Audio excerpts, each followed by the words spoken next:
Bismillahirrahmanirrahim. Assalamualaikum warahmatullahi wabarakatuh. Perkenalkan, nama saya Wade Juliana dengan NIM 20210110404037. Baiklah, di sini saya akan menyelesaikan tugas seni budaya dan prakarya, di mana saya di sini akan menjelaskan perkembangan kurikulum di Indonesia. Yang pertama, kita masuk pada pengertian kurikulum.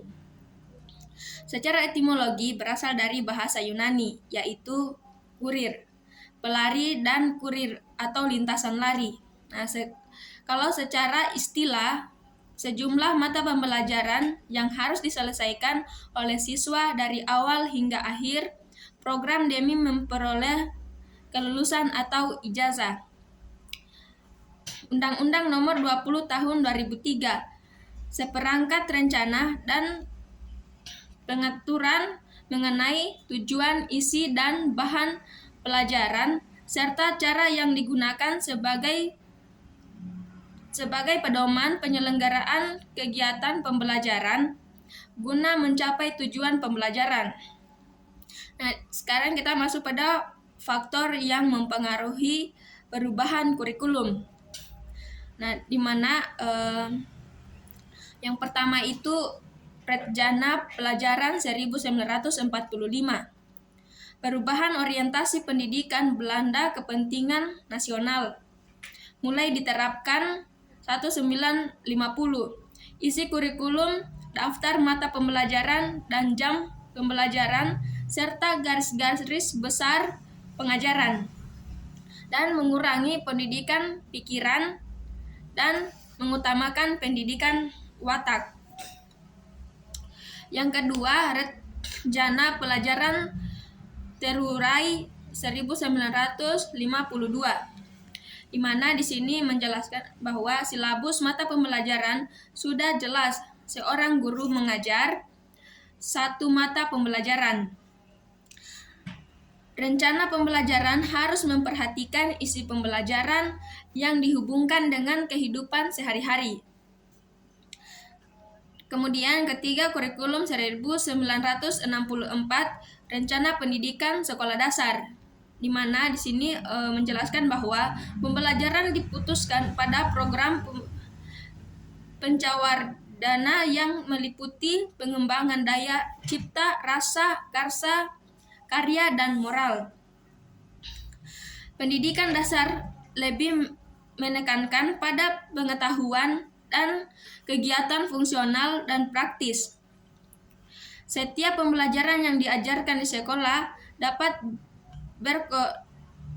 berkolerasi positif dengan fungsional praksis siswa dalam masyarakat. Selanjutnya, kurikulum 1968.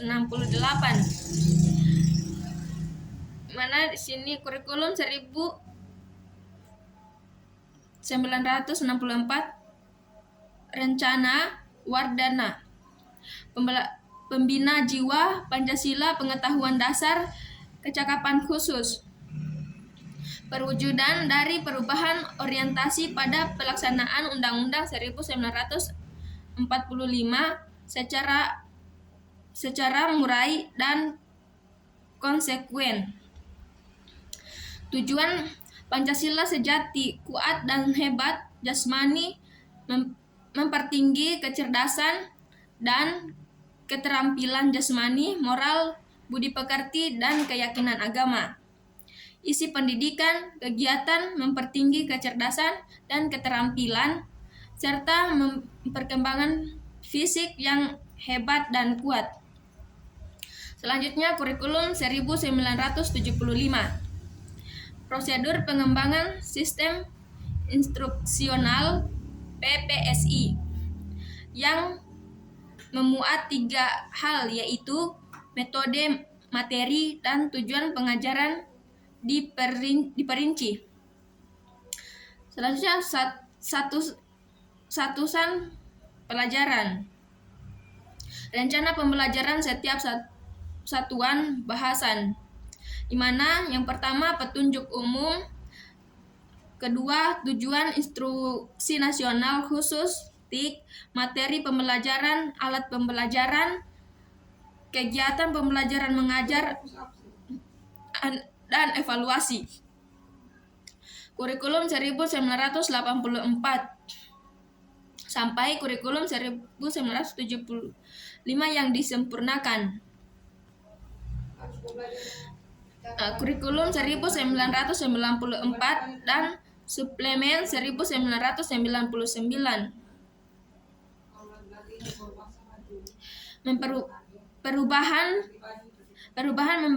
Perubahan pembagian waktu menggunakan sistem catur bulan, jumlah jam pelajaran 42 jam per minggu. Tujuan pengajaran yang pertama, pemahaman konsep. Yang kedua, keterampilan menyelesaikan soal. Ketiga, keterampilan penyelesaian masalah. Kedelapan, kurikulum 2004, kurikulum berbasis kompetensi, di mana di sini menjelaskan bahwa pengembangan kemampuan untuk melakukan kompetensi tugas-tugas tertentu sesuai dengan standar performansi. Hasil dan dampak yang diharapkan muncul pada dari peserta didik melalui serangkaian pembelajaran yang bermakna. Kemudian, keberagaman yang dapat dimanifestasikan sesuai dengan ketentuannya. Selanjutnya, kurikulum 2006, di mana di sini guru lebih diberi. Selanjutnya, kurikulum 2006, di mana di sini guru lebih diberikan kebebasan untuk mencanangkan pembelajaran sesuai dengan lingkungan dan kondisi siswa serta kondisi sosial.